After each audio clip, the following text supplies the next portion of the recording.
Vice President Kamala Harris sitting down for one of her first one-on-one network interviews since becoming the Democratic nominee for president. Here's an exchange that she had with MSNBC's Stephanie Ruhle about tariffs. Tariffs aren't unique to President Trump. President Biden has tariffs in place. He's actually looking to potentially implement more. Where do you come out on? Is there a good tariff, a bad tariff? Well, part of it is you don't just throw around the idea of just tariffs across the board, and that's part of the problem with Donald Trump. Frankly, and I say this in all sincerity, he's just not very serious about how he thinks about some of these issues. And one must be serious and have a plan, and a real plan that's not just about some talking point ending in an exclamation at a political rally, but actually putting the thought into what will be the return on the investment and what will be the economic impact on everyday people. We've got a lot of ground to cover with our next guest. I want to bring in Mark Cuban for his takeaways. Mark is a billionaire investor, of course, entrepreneur, is also a supporter of Vice President Harris, so we know where you stand. I'm curious, listening to her there, and you called in a couple weeks ago to talk about what you thought she would be telling the public. And we quizzed you. We went back a little back and forth about just how much you knew versus what the public knew. How much more do you think the public knows now? And how much more do you think the public should know? Well, I think obviously they know more. She's talking more. She's giving speeches. She was very clear about tariffs right there. And she's got 40 days to communicate other things. Remember, think of this as a business, and she's the CEO.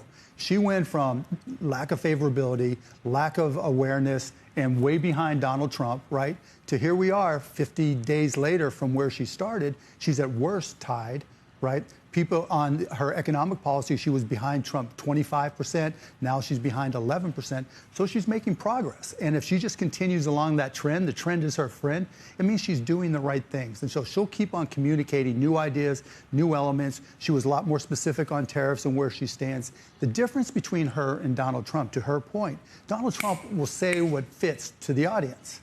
When I talk to her team about different things, whether it's healthcare, whether it's tariffs, whatever it may be, she goes back and her team does a full analysis. She doesn't just say yes or no. They really dig into what she said. What's the impact? But there is a critique that actually she will say whatever the audience wants, right? I mean, we look at the tipping, the tipping thing that took place in Nevada. Given some of the details that we don't have on certain things, is that because some of those details would be less favorable in certain audiences? Do you see the Elon quote? I don't know what you think of Elon, but I like Elon. I like Elon too. But she was at 28% favorability, and then, as you say, things change. She's all the way up to about 50%.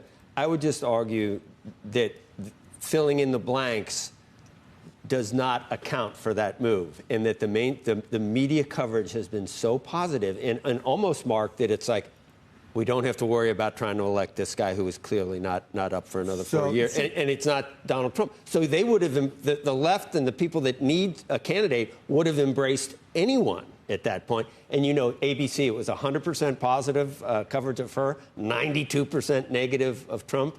So Elon says, so what changed the media coverage? Okay, first, what's the most watched news channel? Who are the most watched and viewed and listened to podcasts?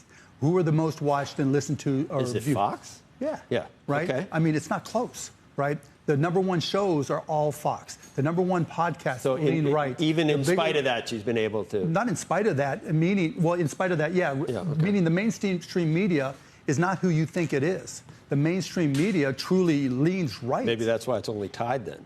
Well, maybe, right? I don't know. Where do you think she really is in terms of what this election is, in terms of the polls and the betting? Do you look more at betting sites? No, what do you look at? Like, I'm an investor in Polymarket, right? Okay. Through a fund, and U.S. citizens can't bet on there, right? So it's kind of a meaningless number. Now, predicted, I haven't really followed, so I don't know. Right. I was, you know, we've disagreed on things. We go back and forth sometimes on Twitter. I just think I don't know whether it's good or bad that there are half the people that under no circumstances, no matter what, would ever vote for Donald Trump. Can you imagine why? On the other half, this is where I'm getting. Okay. On the other half, there are half the people that under no circumstances can look at what her comments have been in the past, and there's just for whatever, just having gone back to, with me, the Dukakis days, the McGovern days, there's just no way that, and I'm not speaking for what I would do now, but there are people who think it's so patently far left and progressive, they would never, under any circumstances, vote for Kamala Harris. And here we are. Right. Have you convinced anyone to change? Yeah, of course. You've convinced people to change? Oh, yeah, for sure. Oh, I can't convince Right, because anyone. here's what I say, right? Here's what I think is happening. She's learned, all of politics has learned from Donald Trump over the last 10 years. The way politics were done pre-2016 versus now is night and day difference. Not so much in the Democratic Party up until Kamala Harris. She learned what he did. He took over the Republican Party. The way the Republicans were in 2015 is nothing like they are in 2024. Now the Republican Party has basically become the family business. Kamala Harris has learned from that. She's basically taken over the Democratic Party. That does not sound like a good thing, Mark. It may or may not be, right? But it's a reality, right? In order to win, she said yesterday, she's not an ideologue. She's open to all ideas from everybody, from business, whoever. That's important. That's the difference. And when you listen to her talk, you know, we talked about Donald Trump. Her team really does vet, even if it's no tax on tips. They vet the whole thing, and it's very considered. But there's not going to be But when Bernie Sanders said she'll say anything, did the rest of the Democratic Party just go, "You idiot, shut up"? What are you doing? Because he said she'll move to the center, but she still holds dear all the things he holds dear. Have you seen her talk to or about or with Elizabeth Warren or Bernie Sanders? That could be calculated too, Mark. It could be calculated. That's right. And it wouldn't be a bad move. But it'd be a great move.